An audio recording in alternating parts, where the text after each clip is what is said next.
My name is Walter Grayson. I am 76 years old, and I live alone in a modest red brick bungalow just outside Milwaukee, Wisconsin. I've been retired for over a decade now, having taught high school history for nearly 40 years. The house is quiet most days, quieter than it used to be when Martha was still alive. She passed away 6 years ago, just after Thanksgiving, and since then the days have unfolded like slow, predictable pages of a book I've already read too many times. My routines are steady and plain. I rise at 6, make oatmeal, read the newspaper, and drive to the post office 3 times a week, even if there's nothing in the mailbox. Sometimes I stop by the library or the diner on 53rd Street, where old-timers like me sit in silence or chat about things that don't matter much anymore. The car I drive is a 1998 Ford Taurus, green with a slight rust spot on the rear bumper, and I keep it spotless. Martha used to joke that I treated it better than I treated myself, but she loved that car too. We bought it together in the spring after our 25th wedding anniversary and drove it up to Door County every summer for nearly 2 decades. That car is more than just transportation. It's a piece of my life, a rolling album of memories that still smells faintly of her rose-scented hand cream and the lemon air freshener she insisted on hanging from the rearview mirror. My daughter Melissa has never understood why I keep it. She says it's outdated, unsafe, inefficient, a dinosaur, as she puts it, with that half smile she wears when she wants to sound reasonable but still get her way. She lives about 30 minutes away, in a sleek modern house with glass railings and quartz countertops, and one of those refrigerators that tells you when the milk is low. Her husband, Stuart, is in real estate or finance. I never really understood which, and he never bothered to explain. Melissa visits about once a month, sometimes with Stuart, more often alone. The visits are brief, polite, a little cold around the edges. She brings me gluten-free muffins or organic teas I never asked for, and straightens things that don't need straightening. You should consider a retirement community, she often says, walking from room to room like a realtor showing a property. Someplace with amenities, somewhere you don't have to worry about lawn care or winter shoveling. I nod, but don't respond. I know she means well, or at least I used to believe that. Lately, I'm not so sure. Last Christmas, she gave me a subscription to a meal delivery service and canceled my Sunday paper without asking. Said it was a waste of money and that I could read the news online. I didn't argue. I just called the Journal-Sentinel and reinstated it myself. It's not that I hate technology. I've got a smartphone and I know how to use email, but I like the feel of paper between my fingers. I like things I can hold. And most of all, I like the car. That's where the trouble really started, with the car. A month ago, Melissa came by on a Wednesday afternoon, unannounced. She had that tone, the one that tells me a decision has already been made, and I'm just being informed out of courtesy. "Dad," she said, not even bothering to sit down, "it's time to sell the Taurus. You don't need it. You barely drive. And let's be honest, it's not safe anymore. What if the brakes fail? What if you get stranded somewhere? I can set up a ride service for you. There's an app for seniors now. You'll never have to worry about parking or maintenance again." I remember setting down my coffee, watching the steam curl upward while my heart clenched slightly. Not from fear or stubbornness, but from the familiar ache of being managed. I tried to keep my voice calm. "The car's fine, Melissa. I've kept it in good condition. I just had the oil changed last month." "It's 25 years old, Dad," she said, exasperated. "It's time." I could tell she wasn't going to drop it, but what stung wasn't the suggestion. It was the way she said it, like I was some doddering fool clinging to junk, like I couldn't be trusted to know what I needed or wanted. That night, I sat in the garage for nearly an hour, just staring at the Taurus. I ran my hand along the steering wheel, opened the glove compartment where Martha kept peppermints, pressed the radio button to hear the static buzz, before it clicked into the classical station we used to listen to. I thought about what Melissa said, and I wondered, when did my daughter stop seeing me as a man and start seeing me as a burden? I wasn't always alone. Martha and I raised Melissa in this house. I built her a tree house in the backyard when she was 8, and every summer I patched it up so she could play safely. We grilled on the patio, argued about curfews, watched her graduate from high school in the same auditorium where I once lectured on the Civil War. There were good years, chaotic years, hard years, but we were a family. Melissa used to call me Daddy in that sweet, breathy voice, especially when she wanted something. Somewhere along the line, that Daddy vanished. Now it's just Dad, clipped and businesslike. She tells me what's best, what's practical, what makes sense. She never asks how I feel about any of it. Maybe that's my fault. Maybe I stopped being open after Martha died. Maybe I turned too quiet, too set in my ways. Or maybe Melissa changed more than I realized. Her world is slick and fast, full of credit scores and lifestyle upgrades. Mine is made of quiet mornings, black coffee, and old cars with stories. And lately, I've begun to suspect that Melissa's concern isn't just about my safety. There's something else in her eyes when she talks about the car. A glint of calculation, as if she's already spent the money in her head. Stuart's business hasn't been doing well. She let that slip last year when I offered to pay for Hazel's tutoring. Maybe they need help again. Maybe she sees the Taurus not as a relic of my life with Martha, but as a quick way to cover a repair, a payment, a debt. She forgets that I notice things, that I was once a man whose job it was to read between the lines, to understand the subtext of a story. And this story, hers, is full of omissions. So I wait. I say nothing. I keep my keys in my coat pocket, and the Taurus gassed and ready. And I remember what Martha once told me, the last summer we went to Door County together. We were sitting on a picnic blanket near the lighthouse, eating turkey sandwiches, and she said, "Walter, people will always think they know what's best for you. Smile, nod, and when the time comes, do what you believe is right." That's what I intend to do. It happened on a Thursday afternoon in early spring, one of those days when winter still lingers in the shadows, even as the sun pretends it's already April. I was in the garage, polishing the dashboard of the Taurus with an old flannel rag, the kind Martha used to fold into quarters and tuck in the linen drawer. The garage door was open, letting in the crisp air, and the radio was playing softly. Some Mozart concerto, I think. That's when Melissa arrived, unannounced as always, but this time she wasn't alone. Stuart was with her. I heard the crunch of their tires on the gravel and straightened my back instinctively. There was something about Stuart's presence that always made me tense, like being watched by a man who was appraising you not as a person, but as a liability. He got out of the car slowly, adjusted his designer sunglasses, and glanced around like he was assessing a property for resale. Melissa wore her usual uniform of intention, sleek blazer, clipboard, and that purposeful stride that used to be charming when she was a teenager pretending to be in charge of her lemonade stand. Now it just made me brace for trouble. "Dad?" she called out, stepping into the garage without waiting to be invited. "We need to talk." Stuart followed, hands in pockets, eyes scanning the shelves of tools and oil cans like they offended his sense of order. I turned down the radio and faced them, the rag still in my hand. "What's this about?" I asked, trying to sound casual, though I could feel the unease already coiling in my stomach. "We found a buyer for the Taurus," Melissa said, as if that were the most normal sentence in the world. "It's a private collector in Madison. He restores vintage sedans. He offered $4,500 cash." I stared at her for a moment, unsure if I'd heard correctly. "You did what?" She gave a little sigh, as if I were a child refusing his vegetables. "Dad, come on.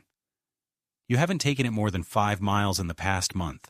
You told me yourself your knees hurt when you drive, and you haven't been to Door County since Mom passed. Stuart knows the market. He says the value is going to drop soon. It's the best deal we're going to get. I looked at Stuart, who gave me a bland nod, as if to confirm the statement. I didn't ask for it to be sold, I said, trying to keep my voice level. You didn't even talk to me first?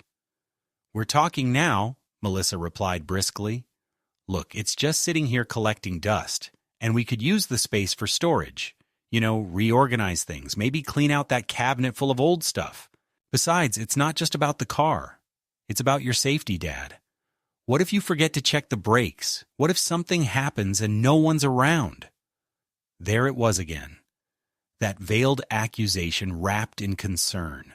That gentle suggestion that I was starting to slip. I check the brakes regularly, I said, and I don't drive if I don't feel sharp. You know that. You think you're sharp, Stuart said, finally speaking. His voice had that smug, polished edge that made me want to grind my teeth. But even the sharpest knives get dull with time. We just don't want to see something happen to you or someone else. I felt the heat rise in my chest, but I didn't let it show. Instead, I folded the rag and placed it on the workbench. And what do you need the money for? I asked. Is this about you two? Melissa stiffened slightly. No. This is about what's best for you.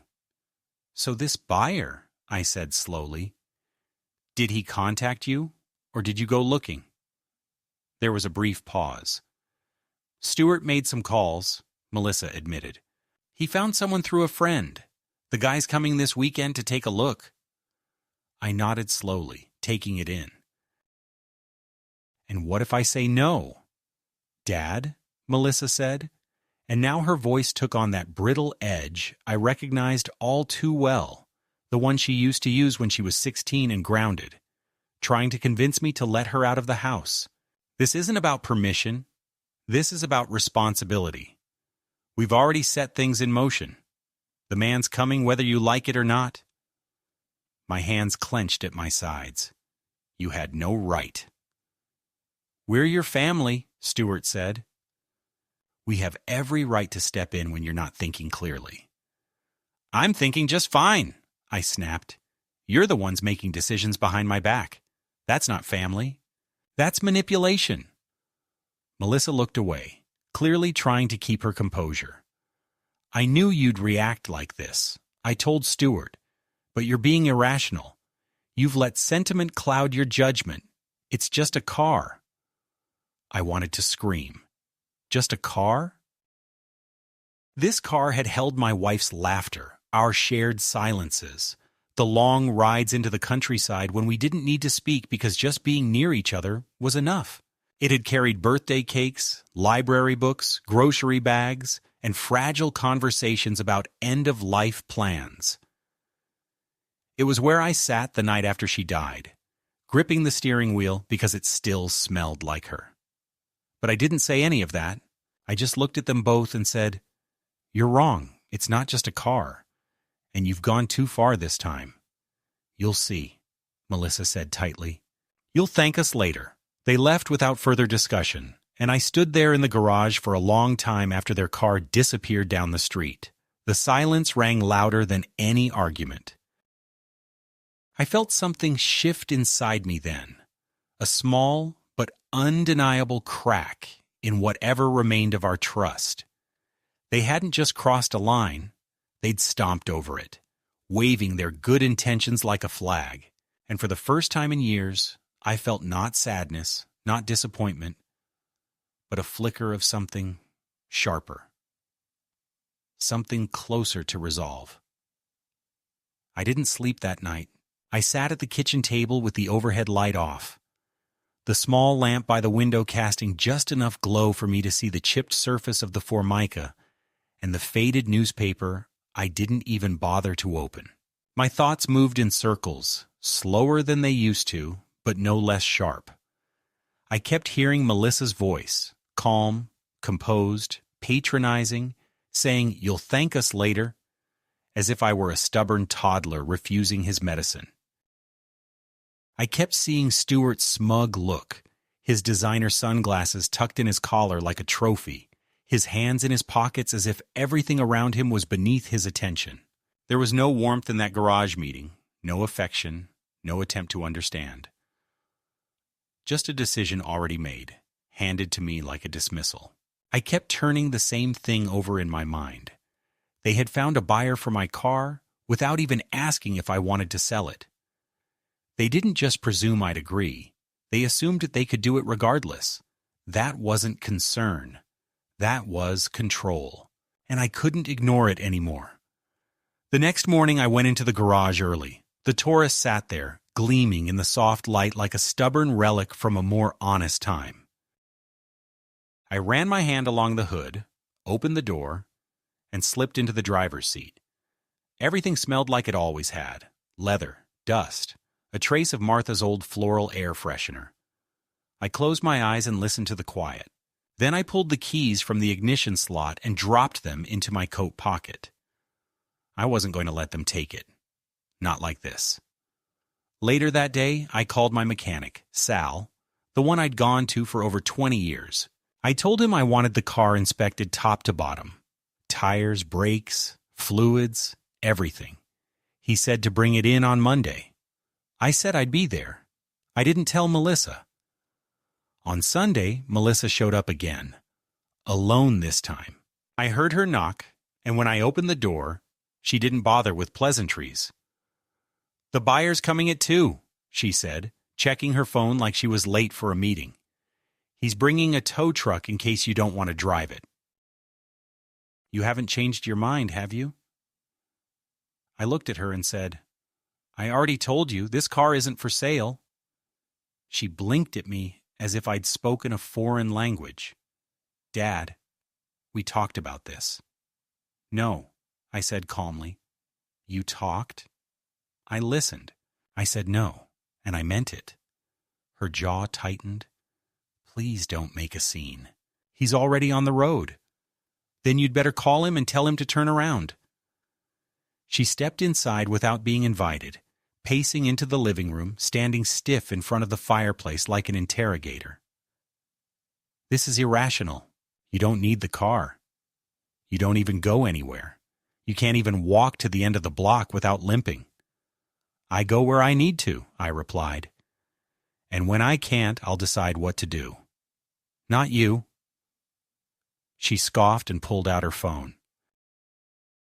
"You're being difficult for no reason. You're not thinking clearly. Maybe we need to talk about power of attorney." That hit me like a slap. I'd known it was coming, I'd felt it coming, but to hear her say it aloud, like a threat, made something twist deep inside me. "Excuse me?" I asked, voice low. She didn't look up from her screen. "There's a process. If you're showing signs of cognitive decline, the court can appoint someone to help manage your affairs. It's not uncommon." I felt my hands tighten at my sides. "You mean you'd take me to court? Have me declared incompetent because I won't give you what you want?" "No," she said quickly. "Of course not. I'm just saying, if you can't make safe decisions, someone has to step in. For your own protection?" "My protection," I echoed, bitter. "You mean to protect me from myself. From mistakes, from forgetting things, from hurting yourself or others." I could hardly believe what I was hearing. "So that's what you've decided. I'm senile. Is that what you've been telling people?" She didn't answer, but her silence was damning. "I've made mistakes, sure," I continued. "I forget things, names, phone numbers. But I haven't forgotten who I am. I haven't forgotten how to drive a car, how to live my life, how to recognize manipulation dressed up as kindness." She sighed and put her phone away. "Fine. Keep the car. Just know that if something happens, it's on you." She stormed out and slammed the door hard enough to rattle the clock on the mantel. That night, I didn't sleep either. I kept thinking about what she said, about power of attorney, about taking control. I remembered stories from neighbors, men I'd known at the library or church, who had been quietly shuffled into care homes because their children claimed it was necessary. One of them, Harold, used to sit beside me at the diner every Thursday. One day he just vanished. I later learned his son had filed for conservatorship after Harold wrote 2 checks to the same charity. No one asked if Harold was okay. They just took the pen out of his hand and locked the drawer. I wasn't going to let that happen to me. On Monday, I drove the Taurus to Sal's. He gave it a thorough once-over and told me the brakes were in good shape, the fluids clean, the battery strong. "She's got years in her, Walt," he said, patting the hood like it was a loyal dog. "Don't let anyone talk you out of her unless you're ready." I thanked him and paid in cash. As I was leaving, I asked him if he ever appraised vehicles for insurance or legal purposes. "Sure," he said. "All the time. Want me to write one up?" I nodded. "Yeah, I might need it soon." "Something wrong?" he asked. I didn't answer. I just looked out at the road and said, "Not yet, but it's coming." That evening, when I got home, I noticed something strange. The garage door was unlocked.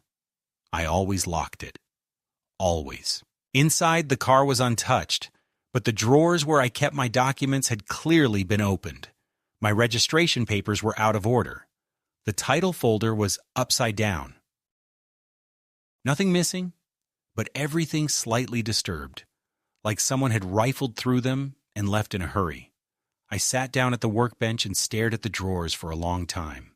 Then I went inside, locked the door, and put the keys to the Taurus under my pillow. The next morning, I made a decision. I wasn't going to just wait for them to come for the car. I wasn't going to let them frame me as confused, forgetful, or dangerous. I had to protect what was mine, my memories, my dignity, and my freedom to decide how the final years of my life would unfold. And if that meant fighting back in ways they didn't expect, so be it. The days that followed the confrontation with Melissa were filled with a strange tension that seemed to stretch and thicken the air around me, making even the simplest moments feel heavy with unspoken threats. I kept a close eye on the Taurus, parking it farther from the house whenever I could, and locking the garage door twice, sometimes thrice, to guard against unseen intrusions. Despite the precautions, the feeling of invasion lingered, like shadows creeping along the walls after dark. Then, one afternoon, the unexpected happened. I was sitting in the living room, nursing a cup of black coffee and flipping through a photo album from my younger days, when the phone rang. I didn't recognize the number, but something made me answer. On the other end was a woman's voice, calm and professional, introducing herself as Sarah, a paralegal from a local law firm. She said she was calling on behalf of a client who claimed to have partial ownership rights to a property connected to me. I was confused and asked for clarification. It turned out that Melissa and Stuart had taken steps behind my back to transfer ownership of their second car, the sleek, black Lexus they used for daily drives, into a joint title that included my name. The explanation Sarah offered was that this was done to protect the asset from potential financial troubles they were facing, but it also meant that legally I was now a co-owner. At first, the news felt like a surprise, wrapped in irony. Here I was, being told I had a stake in a vehicle I'd hardly seen, while they insisted on selling my beloved Taurus. After the call, I sat quietly for a long time, letting the information settle. If I was a co-owner, that meant I had rights. Rights I hadn't known I still held. And with those rights came possibilities. I realized that I could, if I chose, take control in a way I never thought I would. Over the next few days, I dug through old papers and made several calls to the Department of Motor Vehicles to understand the legal implications. I learned that as a co-owner, I could potentially sell my share or even petition to have the car sold, with proceeds divided accordingly. It was a complicated process, involving notifications and waiting periods, but it was within my reach. Meanwhile, Melissa's calls became less frequent, though the silence between us grew colder. Stuart avoided any conversation I tried to start, and I felt increasingly like a spectator in my own life. Then came the moment that truly shifted everything. I received a letter from the DMV confirming that my claim to co-ownership was valid, and that I had the right to submit paperwork to sell the Lexus if I wished, provided proper procedures were followed. It was like finding a lifeline tossed into stormy seas. With renewed determination, I contacted an old friend from the neighborhood who now worked as a real estate agent, hoping to find someone who might help me with the sale. We spoke about the process, the paperwork, the potential buyers. The idea of selling their car, their possession, felt like a quiet but potent act of reclaiming my agency. At the same time, I arranged for an appraisal of the Taurus, to have a clear understanding of its value. I was surprised when the mechanic's estimate came back higher than I expected. It seemed that my careful maintenance had preserved the car better than I imagined. This gave me a strange satisfaction. Proof that some things, even in a world that seemed to be pushing me out, still held their worth. I kept this information to myself, reluctant to give Melissa and Stuart any more ammunition. But the deeper realization was that this wasn't just about cars or money anymore. It was about respect, about being seen as a person with rights and choices, even when others wanted to deny them. One evening, while sitting on the porch watching the sun set behind the distant trees, I thought about the path that had brought me here. From a warm family with Martha and Melissa, to this fractured, strained existence where love had been replaced by power plays and silent resentments. The sting of betrayal was real, but so was the flicker of hope, the hope that I could still stand up for myself, that I could rewrite the narrative that had long been dictated by others. I wasn't sure what the future held, but for the first time in months, I felt a quiet courage settle in my chest. The fight was far from over. But I was no longer alone. I had allies in my own history, in the law, and in the unbroken will to keep living life on my own terms. This middle point was not an end, but a crossroads. And as I sat there, watching the sky turn from gold to violet, I made a silent promise to myself. I would not be pushed aside quietly. I would reclaim what was mine, piece by piece, and maybe, just maybe, find some peace in the process. The following weeks unfolded like a slow-moving storm, not in the form of crashing thunder or lightning strikes, but in the quiet pressure of heavy clouds gathering above and the sense of something inevitable approaching. I could feel it in my bones, in the stiffness of my joints, and in the tone of Melissa's increasingly infrequent phone calls, which shifted from strained pleasantries to abrupt interrogations that made it clear she suspected I was up to something. Her voice, once merely dismissive, had begun to sharpen with an edge of barely concealed impatience, as though the very act of maintaining civility had become an exhausting burden. I didn't respond to her questions about the Taurus. I offered no updates on my activities and dodged inquiries about my finances. I had learned, slowly but thoroughly, that any information I offered would be used against me. Not in court, perhaps, but in the courtroom of family manipulation, where every small admission could be twisted into proof of frailty, of unreliability, of fading judgment. One Friday afternoon, I received a letter, not from Melissa this time, but from a law office in downtown Milwaukee. I recognized the firm's name from a billboard near the highway, one of those ads promising aggressive representation and swift justice. The letter was brief, clinical, and unmistakably strategic.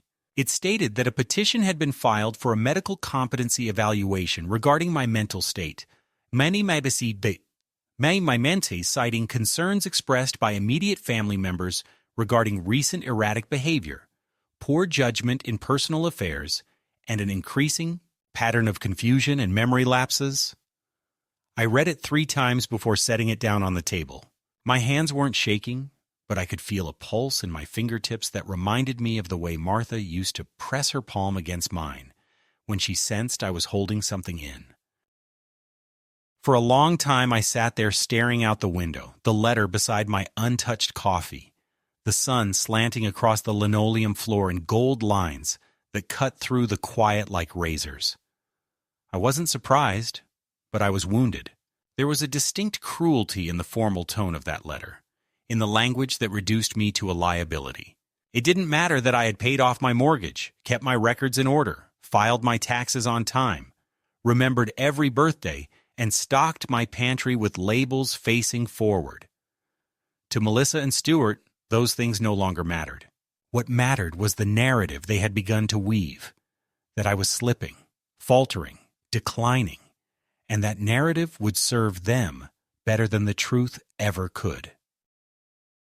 That evening, I called a former student of mine named Carl Dunning, now a practicing attorney who specialized in elder law.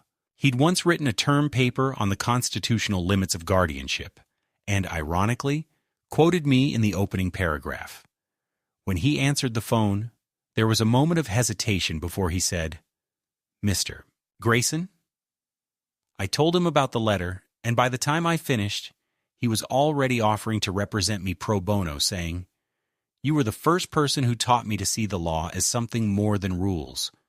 You taught me it was about protecting people who couldn't speak loudly enough for themselves." We scheduled an in-person meeting for the next Monday.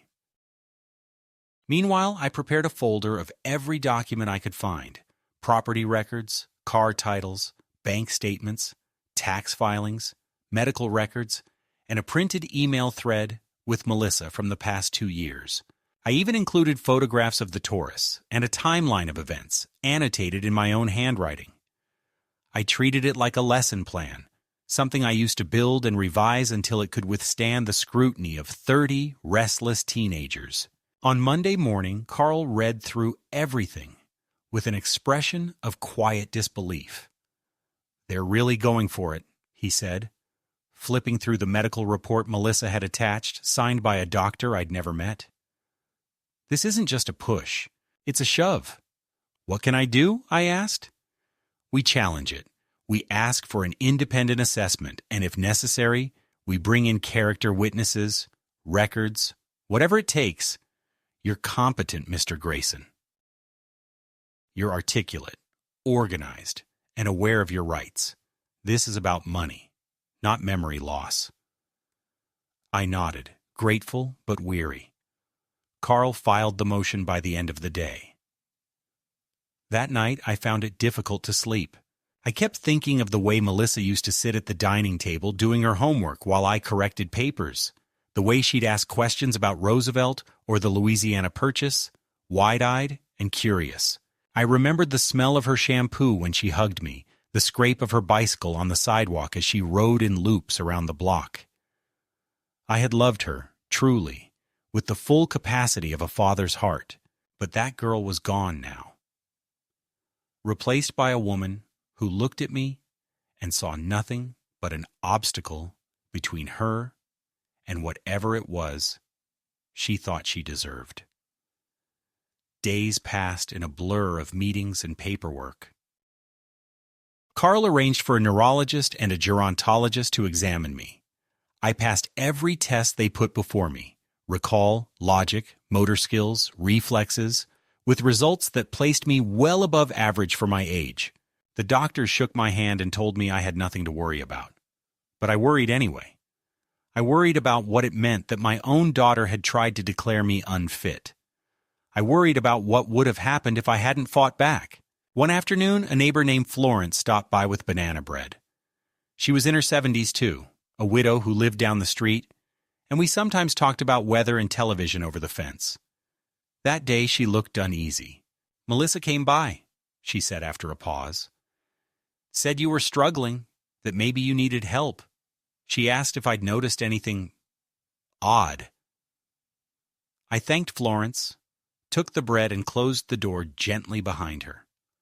I didn't need to explain. The shame was already thick in my throat. Melissa had been sowing seeds in the neighborhood, trying to build a case. And that's when I made the decision that would change everything. I called the DMV and submitted the necessary paperwork to begin the process of claiming the Lexus as abandoned property, citing over 6 months of non-use and documentation of my legal co-ownership. At the same time, I contacted Carl and asked him to help me explore options regarding my financial relationship with Melissa, namely, the joint account I'd kept open since she was in college.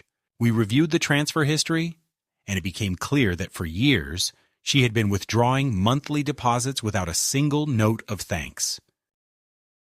I had given freely, hoping it was helping her through rough patches, but now I saw it for what it was, a silent, one-way siphon of obligation. Within the week, I had closed the account and moved the remaining funds to my personal portfolio. It wasn't vengeance, it was liberation. And it wasn't long before the silence shattered. Melissa called 3 times in one evening, each message more frantic than the last. In the final one, she said, "Dad, you can't do this. We were just trying to help. Call me back." I didn't. Instead, I walked out to the garage, opened the door, and stood beside the Taurus. It was dusk, the air just beginning to cool. The car gleamed in the soft light, unchanged, unmoved, undiminished. I climbed inside, shut the door, and for a moment I just sat there, breathing in the familiar smell of leather and age and memory. Then I turned the key, listened to the engine purr to life, and knew, whatever happened next, I was ready. It was early morning when the official letter arrived, slipped through the mail slot like any other envelope, unmarked, almost innocent. The seal in the corner was from the county court, and the text within was short and brutal. The petition for medical conservatorship filed by Melissa Hollis had been formally denied. The findings from the independent medical examinations were cited plainly. No evidence of cognitive decline, no signs of dementia, no clinical justification for limitation of personal or financial autonomy. The language was cold, factual, but as I read it, I felt something inside me thaw that I hadn't realized had gone numb, the part of me that still believed in justice. I folded the letter neatly and placed it beside my coffee.